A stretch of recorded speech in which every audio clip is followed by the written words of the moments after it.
All right, welcome again to today's webinar, part one of our Improving Workforce Retention in the Substance Misuse Prevention Field, Prevention Career Roadmap. We would like to know that today's presentation is provided free of charge and is available in the public domain. Also, the information presented today are the views and opinions of Erin Burnett and do not reflect the official position of HHS or SAMHSA. Please let us know if you have any questions about the information in this disclaimer. All right, let's introduce our presenter. Erin Burnett is the co-director of the New England Prevention Technology Transfer Center and the Senior Training and Technical Assistance Coordinator for the AdCare Educational Institute of Maine. She started working at AdCare in the fall of 2014 in a part-time role, but quickly advanced into a full-time position providing training and technical assistance services to the substance use prevention workforce in Maine. This included support for the Student Intervention and Reintegration Program, SIRP, an education-based program for youth experimenting with alcohol or other drugs, and the other state-funded prevention initiatives. She also served as the administrator for the Maine Prevention Certification Board and is now continuing her support of prevention specialist credentialing as the chair of the board. In the fall of 2018, Erin expanded her training and technical assistance services to the New England region by moving into her current position with the New England PTTC. I will now turn the time over to Erin. Thank you very much. Hello, everyone. It's great to see you all here. I just got nervous, just so everyone knows. The nerves just hit, so we're gonna go through this together. I encourage you to ask any questions, put those in the Q&A. We will have time at the end for those, and I look forward to interacting with you all. And so just to let you know a little bit more about myself, first and foremost, I'm going to be looking over this way at my bigger screen that I have here. I have two monitors, so from time to time, I'll look directly at you. For the most part, I'm going to be looking over here. So to learn more about the New England PTTC, I just have a brief slide here so you can see that we are a part of the PTTC network. We cover the states of Connecticut, Maine, Massachusetts, New Hampshire, Rhode Island, and Vermont. So that is our service area. We're HHS Region 1. And our agenda for today, this is, it looks like we're going to cover a lot. We kind of are. But what we're going to do is look over the prevention roadmap that the New England PTTC kind of developed over the last few years. We have a webpage that's dedicated to resources that a professional might need on their journey through their prevention career. So that includes our onboarding and orientation guide. We cover IC&RC credentialing. We go over professional development opportunities throughout your career. I also have a couple of activities for us to do towards the end for your professional development. We have this grid. It's a fillable PDF form that I'm going to invite you to fill out. And then there's also this self-assessment form that goes through the IC&RC prevention performance domains so that you can see where your strengths are and also where you might need a little more professional development as you move throughout your career. Then we'll have time for questions. And then at the end, I'll hand it back over to Taylor and Rory for some wrap up and evaluation. And our objectives for today, I'm not going to go over all of these, but I did identify some to kind of guide us through today's webinar. It's because we only have an hour and there's quite a lot to cover. So I wanted to make sure that I had some objectives to guide us. And so we'll just kind of move forward from there. I do have a poll, which I borrowed this from, if you've been through the SAPS training, I borrowed this from the SAPS because I really want to see where you are all at in your prevention careers. So if I could get that poll, Taylor, that would be great. I want to know your years in prevention and also kind of your role. What do you identify with based on the list that I have here? And if this doesn't fit for you in the roles, feel free to put that in the chat.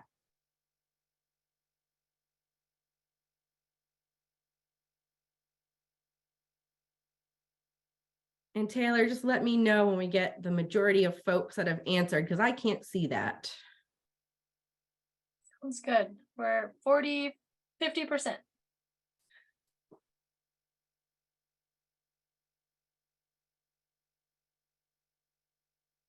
Can you see the results, Erin? I cannot. Oh, Maybe if I click on it. No. oh no.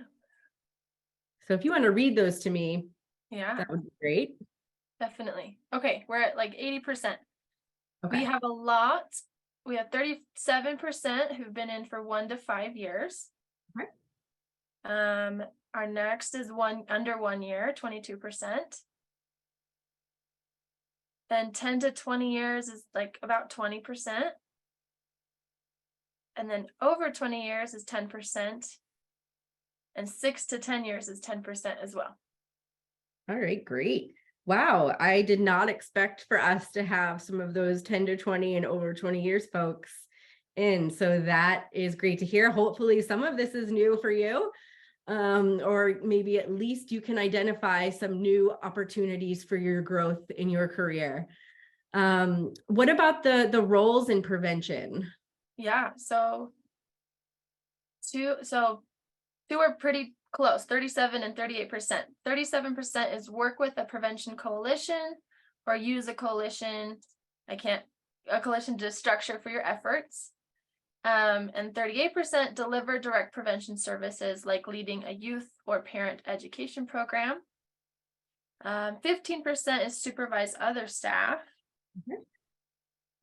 6% work with youth or other valuable populations. 4% have responsibilities both with prevention and treatment. And no one works with or supervises volunteers. Okay, great. Thank you so much.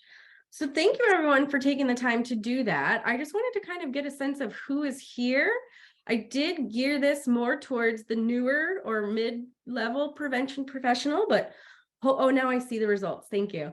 So now, what I also want you to kind of think about, and you don't have to type it in the chat now because we'll come back to this towards the end of the webinar. And also, I believe in the other webinars in this series, they'll kind of get to this as well, but start thinking about, in terms of prevention and your work that you do, what is your why? What is your passion for prevention? And so keep that kind of in mind as you think about your professional growth in this career as well. So if you want to type it in the chat now, that's fine. If you kind of want to save that, we will come back to it in the end, but I just wanted to get you thinking about that. And so this is where we kind of got started on this topic. Rory asked me to develop this presentation based on this prevention career roadmap website that we have on the New England PTTC website. What it is it's really to show the professionals, specifically in New England, topics and strong science-based tools that assist the newer prevention professional in getting their orientation into the field, into their new roles. Or if you're looking to advance your career, we have some resources for you as well. So what you would do if you go onto our website is you would click on one of these circles that interest you, and it would lead you to another web page that had resources, tools, and information for you. And so this is really supposed to enhance a prevention professional's journey. And so when you receive these slides, you will get a link in the notes that will direct you right to this webpage. So if you're looking at these slides after the fact, I have linked everything for you. But some of the things that I'm going to talk about today, we will cover on the slides here. I'm not going to cover every single circle, but for the most part, we're going to cover most of them. And so before we get started, I just wanted to kind of show all of you my own roadmap. And so I decided to build this out, and you kind of will see how I got started in prevention. So I graduated college with my BA in secondary education, social sciences, was going to go into the classroom and teach middle schoolers. That was what I wanted to do. And then I graduated and realized I was burnt out, to be honest with you. I needed a break. So I went back to retail. I did that for the summer. And then I applied to AmeriCorps Vista, which is a national service program. So I focused on education programming in my national service as an AmeriCorps Vista, and I did that for 2 years. And during that time, it really gave me experience in the nonprofit world. And I fell in love. I loved what nonprofits did for the community. And I loved that I could help others through the work that I was doing, particularly youth. And so I stayed in there for 2 years. I started 1 year as an AmeriCorps Vista, and then I went to a Vista leader role, which was a leadership opportunity that I had never had before. And so I embraced it, and it just further enhanced my nonprofit experience, my leadership experience. And I also kind of got a taste of that workforce development piece because I was developing trainings and professional development for AmeriCorps Vista members. So then after that, I got a full-time position with Goodwill Industries of Northern New England as a program coordinator for their AmeriCorps program that focused on a tri-state area in Northern New England. So I coordinated that whole program. I once again got to use those workforce development skills, still had the nonprofit experience, learned even more, and really fell in love with all of that. As we all know, sometimes with nonprofits, you have to follow funding streams and funding cycles. Unfortunately, that position came to an end. So I was looking for what I was going to do next. And I had applied to AdCare Educational Institute of Maine to provide training support, which is events, trainings, conferences, workforce development type stuff for the behavioral health field.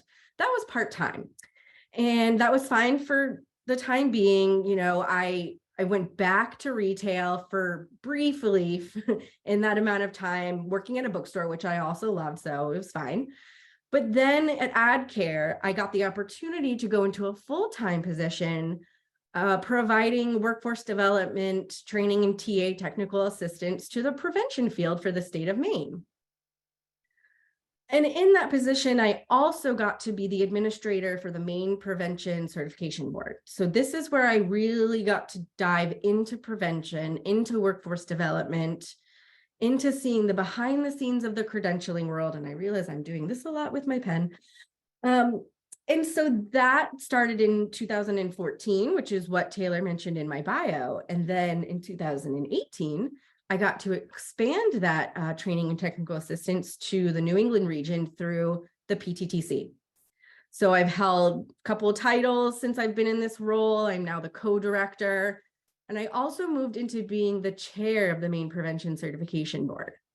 And the reason why I'm really showing all of this to you is to show how I got to where I am in prevention since 2014. I took every leadership opportunity that I could. I embraced the experience, even if I was new and nervous and had imposter syndrome, which I did for a while. I just kept with it because I really loved it and I was passionate about it.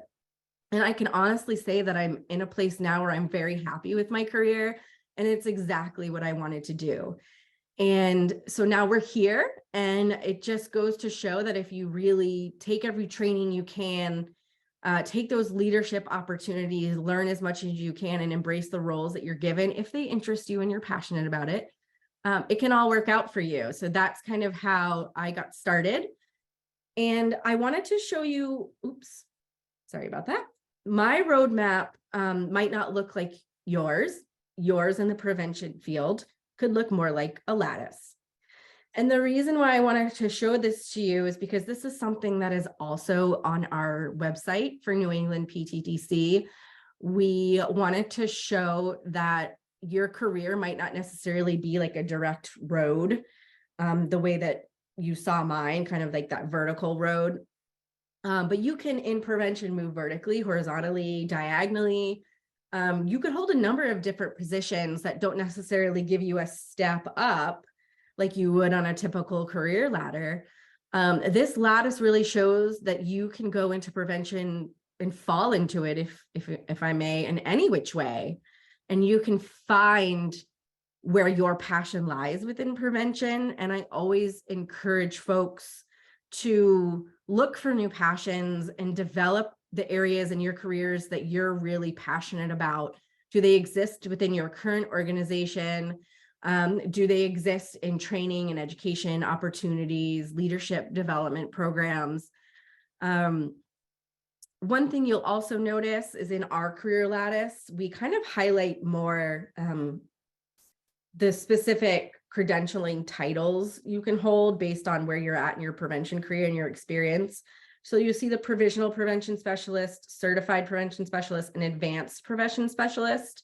I'll get more to that in the credentialing section of this webinar, but I just wanted to highlight that there's different levels of certification that you can also see in something like a roadmap or a career lattice. So, you know, prevention might not be your typical career ladder that you've always heard of growing up. We're in more of a career lattice field where you can move in any which direction to get where you want to go in your career. So as I said, we'll get more to this as we move along. So the onboarding and orientation roadmap, when you click on that circle, it leads you to a guide that you can download. And this was initially created for the state of Maine through their workforce development program. And then the New England PTTC decided to adapt it for our whole region. We really wanted to make sure that this was for new preventionists that were entering the field to really help them with their onboarding and orientation in their roles. It could mean a role in federal, state, or locally funded prevention coalitions, organizations, initiatives, but we really tried to tailor it to the New England region. And other other PTTCs have adapted this for their own specific regions. So we have one specific to New England. Maybe in the future, there could be one specific to Mountain Plains. But you'll see it includes a lot of great stuff for you that when you click on it, it then takes you to a web page of resources or tools or research that was done by the group that created this. This is everything that you'll find in there. I'm not going to cover all of these because you can go and read that map, that roadmap. And this guide will, while it is specific to New England, you'll still get a lot of that stuff that in the field of prevention you need to know as you get started. And that includes, you know, we talk about the upstream metaphor and prevention. Hopefully the SPIF, the Strategic Prevention Framework, is familiar to you, but if not, there's an overview. There's foundational research, which on my next slide, I'll kind of dig into that a little bit more. I have my notes here. So for that foundational research, I really just wanted to list a couple of things that could sound familiar to you as a prevention specialist, like SPIF, as I just mentioned, adverse childhood experiences, ACEs, coalition building, trauma-informed work and care, social determinants of health. We've all heard these as prevention specialists, but this guide is going to help you learn more about those things as you get started in your positions. If you're new, or maybe if you're not so new to prevention, but you're new in a different role in an organization, this will just help you kind of get onboarded a little bit faster. And so what's important about this is that you can take it in your own time. Like, you don't have to read the whole thing at once. You can pick and choose what you want to read up on. It talks about credentialing in the IC and RC performance domains. If that's not something you want to pursue, if you're not looking to get certified, which is completely fine. Not everyone in the prevention field is going down that journey.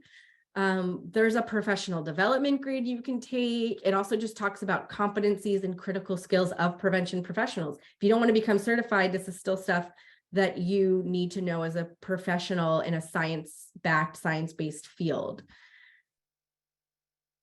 And just some things to note about this. It was developed in 2021. It was developed for originally the state of Maine and then adapted for New England. This guide is a living, breathing thing to us. It can and should be updated as needed. For example, some things that I wanted to note for you. Vermont now has CPS certification. At the time of this publication, Vermont didn't have that, and now they do. So that's something that we would want to update our New England region folks about. Key trainings have changed. They now include the prevention core competencies for prevention professionals. This is a new training that was developed by the PTTC NCO, the National Coordinating Office. It's 18 hours. It goes a little bit beyond what the SAPS is in kind of introducing you to the strategic prevention framework. It goes deeper, a little bit deeper into those prevention professionals' core competencies. It's very activity-based. It's very case study-based. You work in groups. You get to know your other colleagues. It's a training that we're piloting soon in New England as well, in June. So I'll go over that training a little bit more as we get further into the presentation, but just wanted to show you that even those core trainings, those key trainings for prevention professionals can change throughout your career.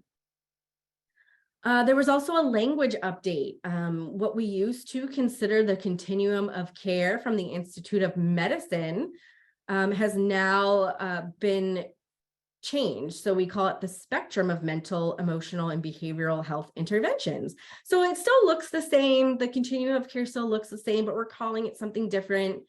And it just kind of further illustrates the different areas, the spectrum of what someone needs in their life to cover prevention all the way to something like treatment, recovery, and maintenance. So it goes across the whole continuum, and they're calling it more of a spectrum because it really just covers that mental, emotional, and behavioral aspects of our lives. And most important, this guide can be adapted for your region. I just saw that the Southeast PTTC adapted this and published it on their website. So they have their own version for their region, which I strongly encourage all regions to do for their folks. And Taylor, I can't see the chat, as you know, so if anything comes up, if I'm talking too fast or anything like that, please just let me know. It's okay to interrupt. All right, you're good right now. Okay. And another thing that the guide introduces that I wanted to highlight, because this is really cool, is this onboarding. Part of the onboarding and orientation is this prevention domain video series. So it's a 7-part series. Each video focuses on a prevention performance domain. We recruited individuals from the New England region to be the stars in our videos. And if you're new to the field of prevention, this is really going to help you know, based on the ICNRC prevention performance domains, what it means to be a prevention professional according to those domains and their associated tasks. So I did a little diagram here that kind of shows those videos broken down in between the ICNRC domains. You've got your introduction off to the side there on what do prevention specialists do? What do we do as a field?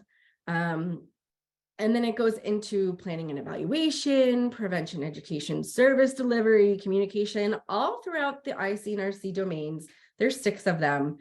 And then as always, no matter what domain you're covering, you're always doing your work focused on cultural competence and humility. That is the overarching theme in everything that we do as prevention specialists. You'll see it on the strategic prevention framework. You'll see it here in the domains. That is what we always aim for and what we should strive to include in all of our practices. And so I encourage you after today's webinar to go and watch each video and see some of our professionals in the field and learn more about these domains. And I'm just making sure I'm keeping up with my notes. So now we are going to talk about prevention specialist certification.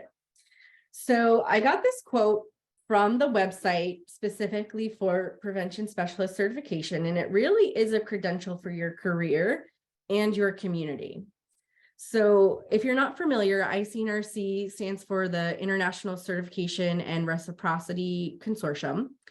And ICNRC sets the standards for international competency-based certification programs. So they also have examinations for alcohol and drug counselors, social workers. If there's a licensure or a certification for something, generally ICNRC is going to be the organization setting the standards for that particular credential.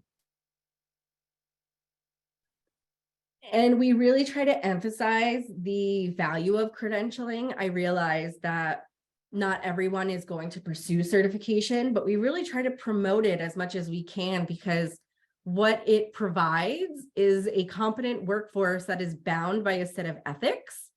And that way, if you are doing harm as a professional in your communities, you are going to go through an ethics committee and through an ethical process to see if you can still continue to do that work.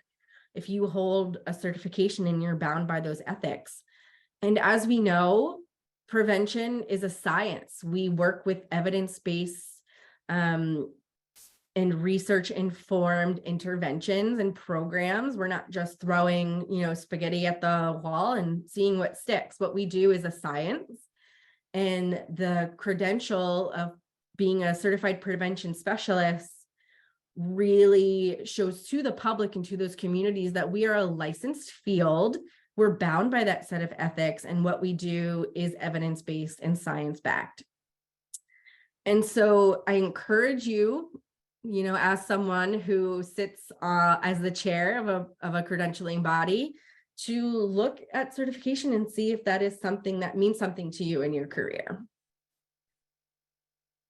ICNRC sets these standards, which is a minimum. So at a minimum, you need to meet all of these to be able to become certified. But one thing to note is that each state's member board for prevention can set additional standards on top of this. So if you are in Montana, they might be asking for more than 2,000 hours of experience. They might be asking for you to have a bachelor's degree. They might ask for you to have more supervision hours than what ICNRC recommends. So it's very state specific. These are just the minimum standards that at least everybody who is certified through ICNRC as a prevention specialist must meet. That includes taking an examination. You have to pass that after you apply. And if you pass that, then you are officially certified. And if that is something that makes you a little anxious, just know that, I have anxiety from taking tests. Your certification boards, a lot of them can help guide you through what that examination process looks like to hopefully help alleviate some of those nerves for you. And I know that there are trainings to get you prepared for it. There's a training organization in Texas that has a training dedicated just to taking the prevention certification exam. So there are resources for you if you feel like something is stopping you from getting certified. Maybe it's the examination because of testing anxiety. You have support. We are a field that likes to lift others up and elevate you. So there is support for you in things like that. What's great about the PTTC NCO, besides everything that they do, is also that they support prevention specialist certification, so much so that they developed this interactive map that they have on their website. So if you are to go onto this page, you can click on a particular state. Like if I clicked on Montana, that would bring me to a page that says what Montana's standards are, separate from or above what ICNRC standards are. So in this presentation, I didn't cover in a slide what every state recommends in your region, because you can easily go onto this map, click on the state you're in, and see what is required for prevention specialist certification. So it's really handy. I would encourage you to look at it. I often will just click on random state to see what's going on across the nation. Not all states have certification at this point. As I said, Vermont just became a prevention board this year. So there are still more coming on board. I think maybe we have like 1 to 3 states that are left. And just some things to note, when you're looking on these different pages for each state, you'll notice that there are different levels of certification too. So the ICNRC certification is reciprocal with other member boards in the ICNRC database. So what that means is, let's say you're in Montana, but you want to go to Utah. They both have prevention specialist certification through ICNRC. So that means that you can take your certification from Montana and apply to have that reciprocal with Utah. So you don't have to go through that whole process and take the exam over again. You can move throughout the states, and as long as they have a certification board, it is reciprocal with other ICNRC member certifying bodies. So what I want to show you here on this page is these levels of certification that do not have reciprocity with other boards. The pre-ICNRC credential, some states have available, and what that means is that you are signing up and telling that member board that you are looking to pursue credentialing, but at this point you don't have enough experience or education. So let's say what I would do, you'll see Maine here in the New England region has provisional prevention specialist available, that's PPS. Let's say I'm not ready to become fully certified. So what I'm going to do is I'm going to apply to Maine to become a provisional prevention specialist. And I'm telling them that within 2 years, I'm going to get everything that I need to become certified as a prevention specialist and sit for that exam. So I would sign up for this, pay the fee, and then I have 2 years to get what I need. So not every state follows what Maine does. You'll see here, there's a number of different ways that they can name this pre-ICNRC credential. Connecticut has the Associate Prevention Professional. Rhode Island has the Associate Prevention Specialist. Lots of acronyms. The prevention field loves acronyms. So in the New England region, you'll also see that not every state offers that pre-ICNRC credential. I think a lot of them were created to help with state funding. So a lot of the state funding, there was something that said in their contracting language that the folks working on particular programs through this funding cycle, you need to have a certified prevention specialist on staff to be able to receive the funding. And so the boards created these provisional prevention specialist type levels of certification to say, hey, we don't have one on board right now, but they're working on it. They have their PPS. And so we have 3 states that have that currently in our region. I didn't go through the whole country to see who else has that. But if you go back to that interactive map, then you can kind of look around to see who else has it. I did kind of glance at the different titles and kind of included them here, but that's not all of them. Same thing goes for advanced. Some member boards wanted to offer a credential to those more advanced folks, you know, those 20+ year folks or the 10 to 20 year folks who just need like a more advanced credential to showcase the experience and the knowledge that they have. So you'll see here in Maine, we're launching soon our prevention specialist advanced credential. We call it the PSA. And Rhode Island has the ACPS, which in here, it's the Certified Advanced Prevention Specialist for that acronym. And it, you know, once again, you're going to have different ways that states member boards, like the Maine Prevention Certification Board, identify those advanced professionals. They're all different because they don't allow for reciprocity with those other certifying bodies under ICNRC. So there's not like a specific standard that everyone across the country has to follow. So hopefully that makes sense. You might see when you're looking around at that interactive map that there's different levels of certification. And if you see one that's a pre-ICNRC credential or an advanced, just note to yourself that that's not reciprocal with other ICNRC certifications. I just wanted to note that because you will see that in any research that you do for certification. And in the Mountain Plains region, I did a little research and things to note. Montana now has certification, and it looks like they are in their 3rd and final legacy period, or they're coming to it in November of this year. And so what that means is a legacy candidate doesn't have to take the examination. So For Montana, I believe if you have 5 years of experience, which equates to a certain number of hours in prevention, you can apply based on the standards that Montana has set. And if they approve your application, you are certified. You don't have to take the examination. So if you live in Montana and you meet that criteria, I encourage you in November, apply and skip that examination. It used to be called grandfathering, but now they call it legacy candidates. North Dakota does not have certification at this point, but don't fear. I looked into it and I spoke with my IC and RC prevention colleagues, and certification is possible in neighboring states. You would need to reach out to those certification boards in your region to see if you can apply under their certification board, because North Dakota doesn't currently offer that.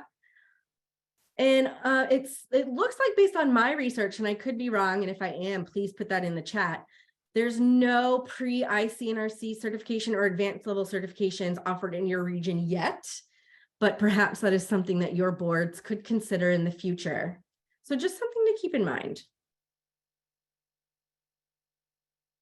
And now for the professional development, these are the core trainings that a prevention specialist really needs in their first few years of their prevention career. So that includes things like ethics and prevention, which is your foundational ethics, kind of the ethics 101 as we call it. It's a 6-hour course. It's endorsed by ICNRC. That means it will count towards certification. And it goes through the 6 principles of the Prevention Code of Ethics, and it introduces you to a decision-making process that you can apply to certain ethical dilemmas. I will say, I know a colleague who's been in prevention forever. She's like a prevention powerhouse. To this day, she still uses that decision-making model that you learn in this course in all areas of her life, not just in her prevention career. So it's really helpful and applicable. There's also the advanced ethics, and that is what you would take after that first 6-hour foundational ethics course. It's needed for recertification if you want to keep your CPS credential. Once again, it's 6 hours. Some states only require 3 hours of ethics for you to get recertified. So something to keep track of as you're looking to recertify. And we are always, and when I say we, I mean the network is always trying to develop other advanced ethics trainings outside of this 6-hour one that you see on the screen here. There's one that focuses on social media and policy. There's ethical leadership for prevention supervision. There's a series on deep dive into prevention ethics. And then there's also an advanced ethics planning series that was developed through the work groups at the PTTC NCO level. And then the SAPS, which most of you, or if not all of you, should know, is that training that covers the strategic prevention framework. It recently had an update, and I was in the work group that led that update to the curriculum along with Rory. And what happened throughout that is many updates were made to the curriculum, which were much needed. Some language was changed, some things were taken out that are no longer applicable, and the name was changed. So it's now the SPIF application for prevention success training. And the reason why that was changed is because originally it was called the substance abuse prevention skills training, and we wanted to take the word abuse out of that training title. And so it is now the SPIF application for prevention success training, still the SAPS, but the curriculum has been updated. And so future offerings that you see coming up in your region will include the updated curriculum. I'm excited for all of you to see the new training. I know the materials are still being finalized. So yeah, it's just really exciting that it was finally updated, and we have a new name. So let's see, I have one more training for you. Oh, sorry, some more SAPT updates, which I just mentioned. It was updated because, as Taylor mentioned at the beginning of the webinar today, the PTTC network uses affirming language to promote the work that we do, which includes evidence-based and culturally informed practices. So that is just something I really, really wanted to note, is that that was the lens that our consultants looked through as they developed this curriculum. And the introduction to the prevention core competencies. This is that new one that I was talking about, which is really exciting. It covers the foundations of substance use prevention science for early and mid-career professionals.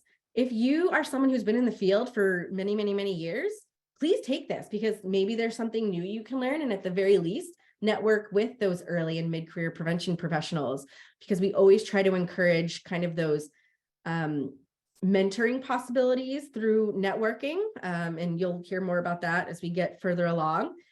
But please, even if you've been in the field for a while, sit in on one of these trainings and see what the 18 hours covers, and get into some of that group work with those early and mid-career prevention professionals. Just to let you know, you can take it in person, which I would prefer to do because I can meet other people and love to do that. But it is going to be an online course on the Healthy Knowledge platform. So I believe not all the modules are up yet, but they will be very soon. And there are 6 total. So you can have an online experience with this, or if your region offers an in-person one, please take advantage of that. Some other opportunities that are outside of those key trainings, those core prevention trainings that I just mentioned. I didn't list things specifically because what I want you to consider is identifying your own growth areas as a prevention professional. I found this on this great website called lattice.com, which I look to for ideas on my professional growth. They call it the 3 E's: your education, your exposure, and your experience. Their education obviously covers like trainings, books you can read, webinars to take, that formal educational stuff. There's also exposure to your colleagues, your coworkers, your prevention network.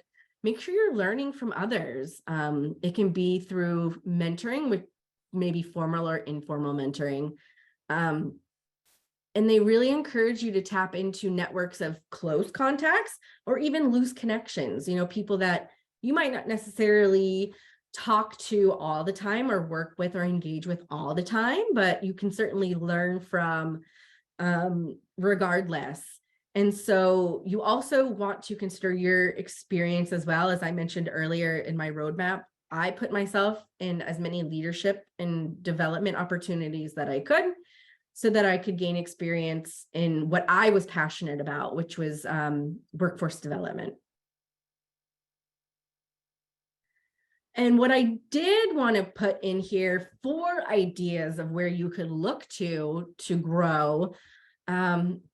I wanted to make sure I covered these knowledge areas that are in the candidate guide for the ICNRC Prevention Specialist examination. So these can just give you some ideas of trainings you might want to take, conversations you might want to have with folks who have been in the field.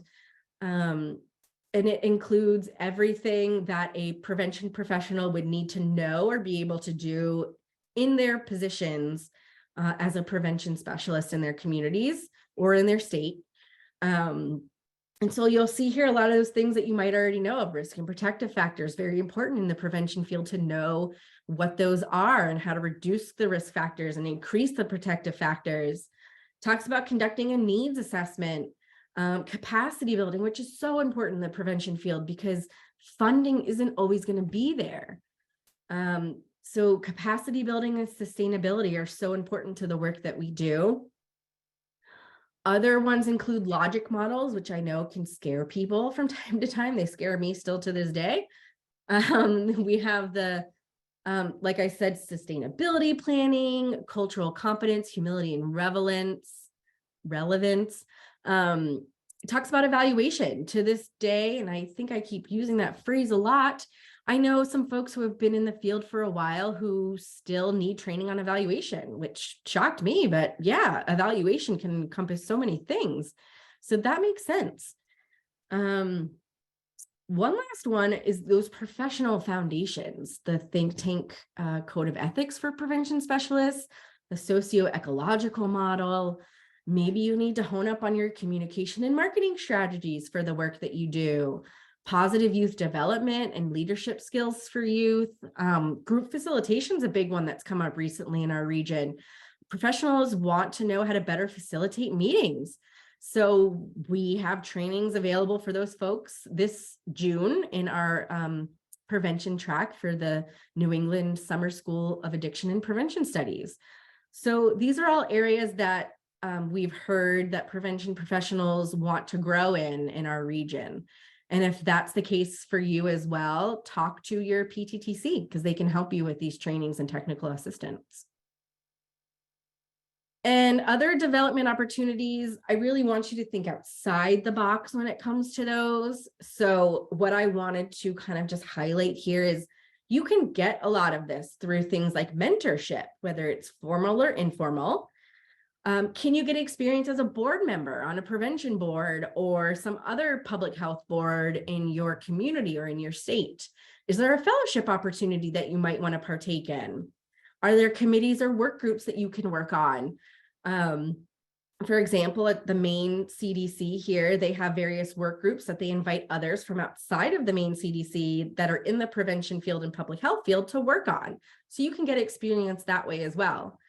And so networking is a big one as well. I always encourage networking when we're not in a pandemic because that can really help you further your education and your skills and your knowledge through just networking with others. And another thing that I wanted to highlight, and I realize we are running out of time, is in terms of the prevention work that you do, you might want to consider something that's not maybe coalition focused. Do you want to do workforce development for the prevention field? Maybe you're really good with data and research. Maybe you could be a state epidemiologist. Like, think outside those boxes in terms of where your passion might lie and how you can fit that into your prevention work. Because for me, prevention's a passion, but workforce development's also a passion. Luckily for me, there was a position for me, and that's where I am today. Just some quick examples of PTTC programs here in New England that help our prevention professionals grow is our mentorship program.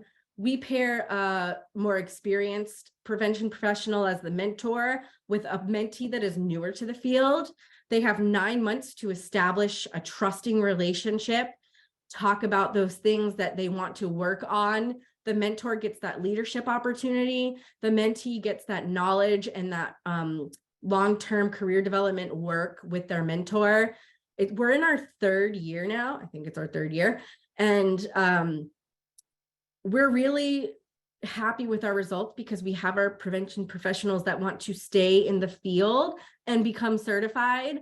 And they are working through kind of career hurdles with their mentors and mentees that maybe in the past they wouldn't have had someone to talk to about, and they could have just left the field or their position. So we have a model for this if other regions were interested in developing it. There's one of our alums who finished. There's also our research and design fellowship. This is for more of the mid-level career professionals. They receive a stipend for the work that they do in a specific priority area, developing products or tools based on research that they've done in the prevention field. And so a priority area is identified each year. And at the end, we get 6 unique products founded in research that our prevention specialists in the region can use. It's a really great program. And if you want to know more, please reach out to us because it is really cool. We also have our ECHO program, which is a cohort model. It's a 9-month program where an expert leads a discussion based on a particular topic, like prevention in the area of commercial cannabis. And then there's a case discussion that the cohorts participate in, and they all learn from one another as a cohort. So it's a cohort model. You also have an expert, and they're called the faculty. So it's a really unique program. Didn't exist in prevention at first, but now New England has their own Project ECHO. And I know I'm talking really fast, so I apologize. There's also other things that are similar to our onboarding and orientation roadmap in other PTTCs that I just wanted to highlight here. So you'll get a chance to click on those and see what else is available to kind of like those new and mid-level prevention specialists. Won't go over all of these. So now moving forward, I know we don't have a lot of time. I want to encourage you after today's webinar, you'll have a link to this self-assessment, but I encourage you to take this. And what you're going to do is go through the 6 ICNRC prevention performance domains and their respective associated tasks. And you are going to rate yourself. So that way your results can show you where you're very strong in those domains and where you might need to work on some things and focus your professional development. So what I would love for you to do is take the link, click on it, fill that out. Once you complete it, it's going to let me know. And then I can send you your results so that you can help guide your professional growth and where you might want to go based on this self-assessment.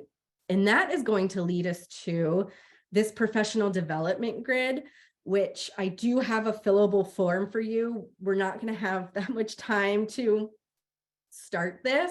Actually, we have like no time to do this, but Taylor or Rory should have sent this to you, or they will be sending it to you. And it's a PDF that's fillable. So you save it to your computer and then you can type in it. You don't have to print it out and write unless you want to.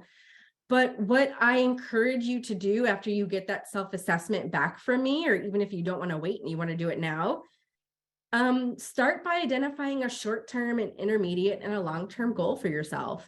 So what we have folks do in our mentorship program is both the mentees and the mentees fill this out. They do the self-assessment and then they create their professional development grid.